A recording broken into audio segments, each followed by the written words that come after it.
স্নান করতে যাব তখনই মিশো মানে দাদাটা যে ডেলিভারি দেয় সে এসে ডাকছে। আমরা কি জানি কি এসছে। তো চলো কি এসে তোমাদের সাথে শেয়ার করি। আর আজকে হচ্ছে লাস্ট ডে অফ জুলাই মাসের লাস্ট দিন। আর ওদের যে কোনো লাস্টের দিনে হাফ ডে স্কুল থাকে বাবানদের। তো তোমরা তো জানোই আমার গাড়ি খারাপ হয়ে গেছে, তোমাদের বারবার আমি বলেছি। তো সেই কারণেই টোটোওয়ালা কাকু দিয়ে গেল। আজ অবধি ওনার সাথে কথা বলা ছিল, কিন্তু দুর্ভাগ্য এটাই যে শনিবার দিন গাড়িটা নিয়ে আসা হয়েছে, আবার গাড়িটা খারাপ হয়ে গেছে। তো কালকে খারাপ হয়েছে। তো তোমাদের সাথে আমি শেয়ার করে নিই কী কী এসছে মিশো থেকে। চলো দেখো, মিশো থেকে এসছে এই একটা চুড়িদার আর এই একটা চুড়িদারগুলো সেমই, বাট কালারটা শুধু আলাদা। আর এটা হয়ে এসছে হাইলাইটার।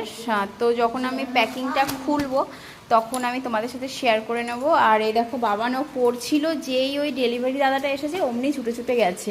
পড়া ওর কমপ্লিট হয়নি, তার জন্য এই ঘরে বসে পড়ছিল। পাখাটা লাগবে না বাবান। তো দেখো পড়ছে। চলো পুজো দিয়ে নিই। আজকে অনেক দেরি হয়ে গেছে কারণ কিছু কাজ করছিলাম। তো চলো।